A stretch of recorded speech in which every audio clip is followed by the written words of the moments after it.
জাদুর তিন কেকের নদী। অনেক দিন আগের কথা। কাঞ্চনপুর নামের একটা গ্রামে সুহানা নামের একটা মেয়ে বাস করত। সুহানার পরিবার অনেক গরিব ছিল। ওর মা বাবা গ্রামের জমিদারের বাড়িতে কাজ করে কোনো রকমে তাদের সংসার চালাতো। কিছুদিন পরেই সুহানার জন্মদিন। তাই সুহানা ওর স্কুলে যখন যায় তখন স্কুলের মেয়েরা সুহানার কাছে আসে আর বলে, এই সুহানা, এবার তো তোর জন্মদিন, তুই তোর জন্মদিনে কি এবারও কোনো কেক কাটবি না?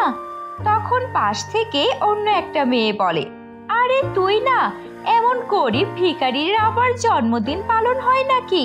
তোরা দেখিসনি গতবার আমার জন্মদিনে আমার আব্বু আম্মু কত সুন্দর ফাংশন করেছে, 3 তালা কেক কেটেছি, আমরা অনেক মজা করেছি। এই তো আগামী মাসেও আমার জন্মদিন, তোরা সবাই আসবি। এসব শুনে সুহানার অনেক খারাপ লাগে। সুহানা তখন বলে, তোমরা সবাই একটু ধনী তাই বলে কি সব সময় আমাকে অপমান করবে? তোমরা দেখে নিও, এই সপ্তাহের শুক্রবারে আমার জন্মদিন, তো আমার জন্মদিনে আমার বাবাও আমাকে অনেক সুন্দর কেক এনে দেবে। আর হ্যাঁ, একটা নয়, 3টা কেক কাটবো আমি, তোমরা সবাই এসো। এটা বলে সুহানা রাগ করে বাড়ি চলে আসে আর কাঁদতে কাঁদতে ওর মাকে বলে, মা মা, তুমি জানো এবার আমাদের ক্লাসের সবাই আমাকে নিয়ে হাসাহাসি করছিল। আমি কিন্তু এবার জন্মদিনে কেক কাটবই কাটবো। আমি ওদের বলে দিয়েছি এবার আমরা 3টা কেক কাটবো। এইসব কি কইতাছস মা? 3টা কেক? একটা কেক কেনারই তো সামর্থ্য নাই। তুই তো জানোস আমরা জমিদারের বাড়িতে কাজ করি। জমিদারের বাড়িতে থাইকা কি আর এইসব কাজ কাম কইরা এত টাকা পাওয়া যায়? ঠিক আছে মা, আমার কিচ্ছু চাই না, আমি আর তোমাদের সঙ্গে থাকবো না, আমি এখান থেকে আজই চলে যাব। এই বলে সুহানা কাঁদতে কাঁদতে ঘর থেকে বেরিয়ে যায়। সুহানার মা মনে করে সুহানা রাগ করেছে, রাগ কমলে আবারও বাড়ি ফিরে আসবে। কিন্তু সুহানা কাঁদতে কাঁদতে জঙ্গলের দিকে হাঁটতে থাকে আর সে হাঁটতে হাঁটতে জঙ্গলের অনেক গভীরে চলে আসে আর সে কিছু একটা চকমক করতে দেখতে পায়। সুহানা দৌড়ে সেই চকমকি জিনিসটার কাছে যায় আর দেখে একটা সাপ আহত অবস্থায় পড়ে আছে। সেই সাপের মাথায় মণি চকচক করছে। সুহানা এটা দেখে অবাক হয়ে যায়। আরে, এটা তো একটা সাপ মনে হচ্ছে, আর এর মাথায় ওটা কি মণি মনে হচ্ছে, কিন্তু সাপটা তো অনেক আঘাত পেয়েছে। এটা ভেবে সুহানা সাপটার কাছে যায় আর দেখে আঘাতের চোটে সাপটা অজ্ঞান হয়ে গেছে। তখনই সুহানা দৌড়ে কিছু দুর্বা ঘাস নিয়ে আসে আর সাপটার গায়ে মেখে দেয়। সাপটা কিছুক্ষণ পর সুস্থ হয়ে ওঠে আর সঙ্গে সঙ্গে একটা নাগিনের রূপ ধারণ করে। এটা দেখে সুহানা ভয় পেয়ে যায়। আরে, আপনি কি? আপনি তো সাপ ছিলেন, মানুষের মতো হয়ে গেলেন কি করে? ভয় পেও না সুহানা, আমি হলাম নাগরাজ্যের নাগরানী। আমার ওপর সাপুরেরা আক্রমণ করেছিল, আমি কোনো রকমে নিজের প্রাণ বাঁচিয়েছি। ওরা আমার নাগমণি নিতে চেয়েছিল, তবে তুমি আমার প্রাণ বাঁচালে। কিন্তু তোমাকে দেখে এত দুঃখী কেন মনে হচ্ছে? আসলে আমার জন্মদিন তো সামনে, কিন্তু আমরা অনেক গরিব, তাই আমার মা বলেছে আমার জন্মদিনে আমাকে কোনো কেক এনে দেবে না, তাই আমি কাঁদতে কাঁদতে চলে এসেছি। সুহানার কথা শুনে নাগিনের সুহানার প্রতি অনেক মায়া হয়।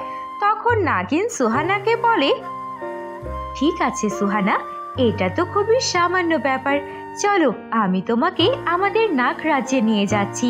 সেখানে অনেক সুন্দর সুন্দর নদী আছে, বিশেষ করে সেখানে জাদুর 3 কেকের নদী আছে, চলো আমার সাথে। এই বলে নাগিন সুহানাকে নিয়ে অদৃশ্য হয়ে যায় আর নাগরাজ্যে প্রবেশ করে।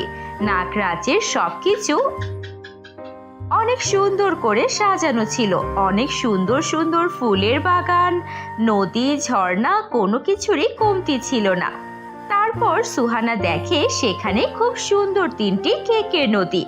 একটা ছিল লাল কেকের নদী, আরেকটা নীল কেকের নদী, আরেকটা ছিল সবুজ কেকের নদী। এসব দেখে সুহানা খুব খুশি হয়। নাগিন সুহানাকে সেই জাদুর তিনটে কেকের নদী থেকে তিনটে কেক দিয়ে দেয়। তারপর বলে, সুহানা, এই তিনটা কেক তুমি যতই কাটো না কেন, এগুলো কখনোই শেষ হবে না। এই লাল জাদুর কেক তোমাকে যত ইচ্ছা তত টাকা দেবে, আর নীল জাদুর কেক দিবে তোমাকে অনেক অনেক হিরে, আর এই সবুজ জাদুর কেকের সাহায্যে তুমি যে কোনো সময় যে কোনো অসুস্থ মানুষকে সুস্থ করে তুলতে পারবে। সুহানা নাগিনের পাওয়া উপহার দিয়ে অনেক খুশি হয় আর খুশি মনে বাড়ি চলে আসে। এরপর থেকে সুহানাদের পরিবারে আর কোনো অভাব থাকে না। ওরা নিজেদের জন্য বাড়ি গাড়ি সবকিছু করে নেয় আর অনেক সুখে শান্তিতে জীবন কাটাতে থাকে। জাদুর তিন চুরির নদী। অনেক দিন আগের কথা। আকাশে পরী রাজ্যে অনেক সুন্দর সুন্দর পরীদের বসবাস ছিল। সেই পরীরা জাদু করে অনেক নতুন নতুন জিনিস তৈরি করত আর সেগুলো দিয়ে মানুষদের উপকার করত। এভাবেই দিন কাটছিল। একদিন রানী পরী সব পরীদের তার রাজমহলে ডেকে পাঠায় আর বলেন, শোনো পরীরা, আমি চাই তোমরা এবার এমন কিছু তৈরি করো যেটা দিয়ে আমরা সব সময় সবার উপকার করতে পারি। রানী পরী, আপনি তাহলে কি তৈরি করতে বলছেন আমাদের? আমি চাইছি তোমরা কোনো জাদুর নদী তৈরি করো আর সেখানে এমন কোনো জাদুর জিনিস দিয়ে রাখো যেটা দিয়ে মানুষদের, নাগিনদের, জলপরীদের সবার উপকার হয়। তাহলে রানী পরী, আমরা কি জাদুর লিপস্টিকের নদী বানাবো? জাদুর লিপস্টিকের নদী তো আমাদের পরীরাজ্যে অনেক আগে থেকেই আছে, জাদুর লিপস্টিকের নদী নয়। আচ্ছা রানী পরী, আমরা কি জাদুর নেল পলিশের নদী বানাবো? না না, জাদুর নেল পলিশের নদীও পৃথিবীতে আছে, আমাদের নতুন কিছু বানাতে হবে।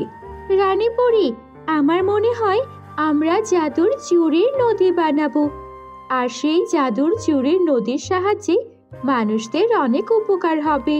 ঠিক বলেছ, তবে সেখানে একটা ব্যাপার আছে, তোমাদেরকে একটা নয়, দুইটা নয়, তিনটা জাদুর নদী বানাতে হবে।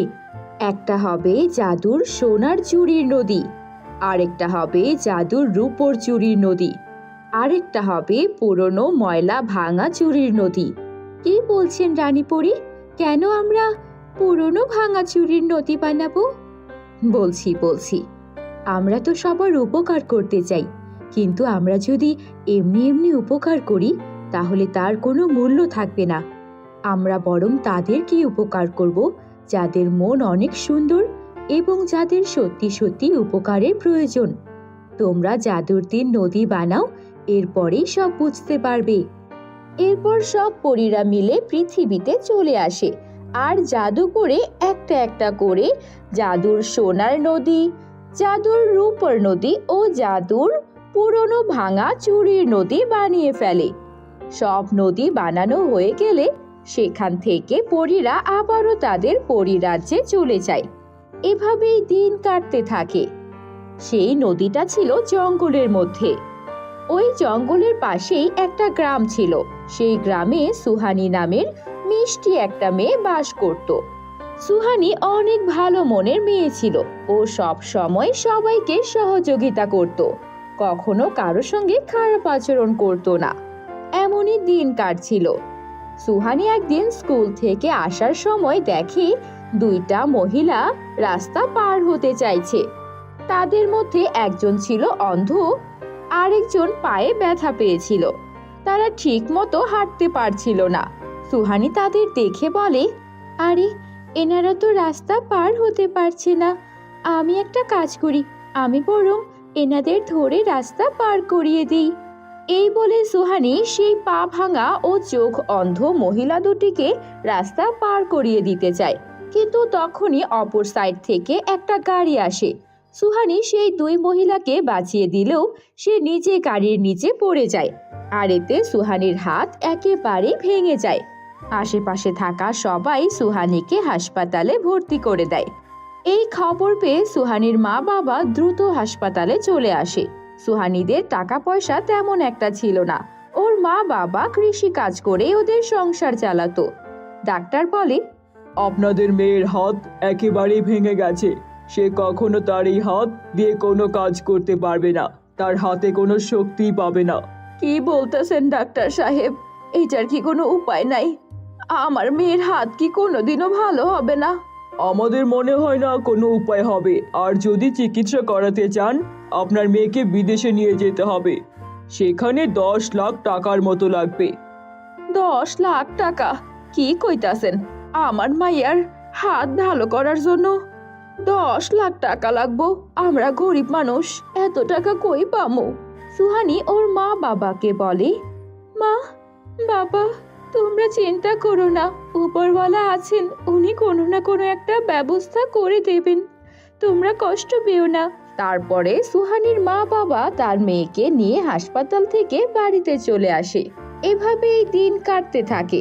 সুহানি ওর হাত দিয়ে কিছুই করতে পারতো না, তাই সুহানির পড়ালেখাও বন্ধ হয়ে যায়।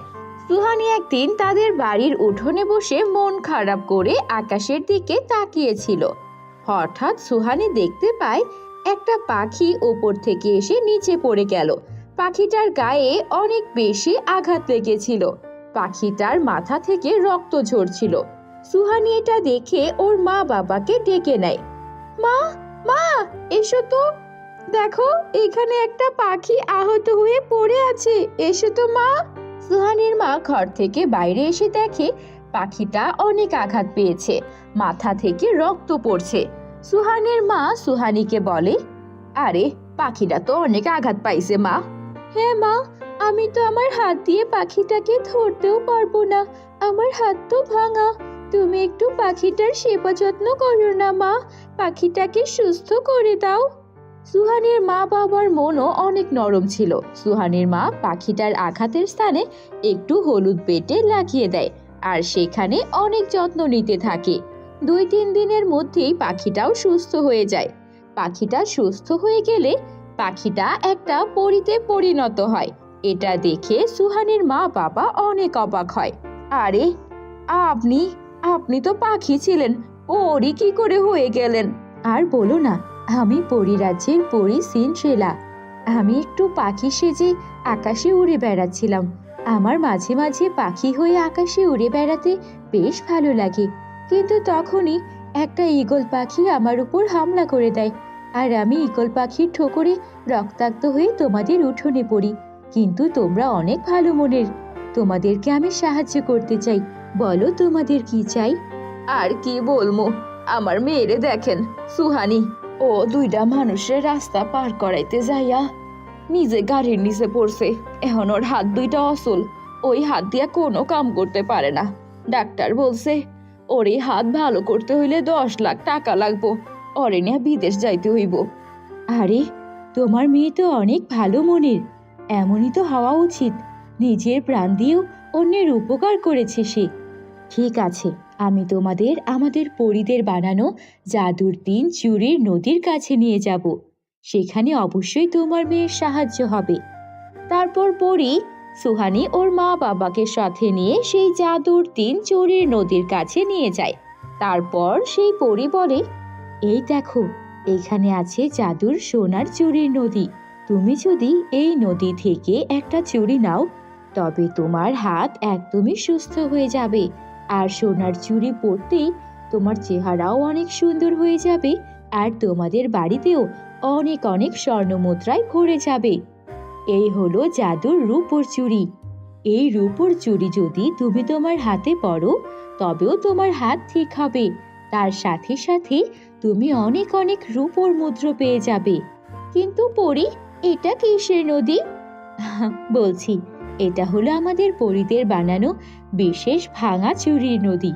তুমি যদি এই ভাঙা পুরনো চুড়িগুলো হাতে পরো, তবে তোমার হাত তো ঠিক হবে, কিন্তু তুমি কোনো টাকা পয়সা পাবে না। বরং তোমাকে আমাদেরকে প্রতিদান স্বরূপ পরীরাজ্যে গিয়ে পরীরাজ্যের কিছু কাজ করে দিয়ে আসতে হবে। আমাদের পরিরাজ্যে এমন কিছু কাজ আছে যা শুধু মানুষেরাই করতে পারে। তোমাকে 1 মাস আমাদের পরিরাজ্যে কাজ করতে হবে। এবার বলো তুমি কোনটা চাও? পরি, আমি জানি কারো থেকে উপকার নিলে অবশ্যই তার প্রতিদানও দিতে হয়। আমি আপনাদের থেকে জাদুর চুড়ি নিয়ে অবশ্যই আপনাদের জন্য কিছু করতে চাই। আমার সোনা ও রূপার চুড়ি চাই না, আমি সেই পুরনো চুড়ি পরতে চাই। আর বিনিময়ে 1 মাস আপনাদের উপকার করতে চাই, আপনাদের পরিরাজ্যে কাজ করতে চাই। এটা শুনে পরি অনেক খুশি হয়। পরি বলে, সুহানি, আমি তোমার সততায় ও সরলতায় মুগ্ধ হয়েছি। আমি তোমাকে এমনি পরীক্ষা করছিলাম। তুমি সত্যি অনেক সৎ মনের মেয়ে। এই নাও জাদুর সোনা রূপোর চুড়ি। তুমি এই 2 চুড়ি তোমার হাতে পরে নাও, তোমার হাত একদম সুস্থ হয়ে যাবে। তারপর সুহানি সেই জাদুর 3 চুড়ির নদী থেকে সোনা আর রূপার চুড়ি পরে নেয়। সঙ্গে সঙ্গে সুহানির হাত একদম সুস্থ হয়ে যায়। এরপর থেকে সুহানি সেই জাদুর চুড়ির কাছে যখনই যা চাইতো তাও পেয়ে যেত। এভাবেই পরীদের জাদুর 3 চুড়ির সাহায্যে সুহানি আর ওর পরিবার সুখে শান্তিতে বসবাস করতে থাকে।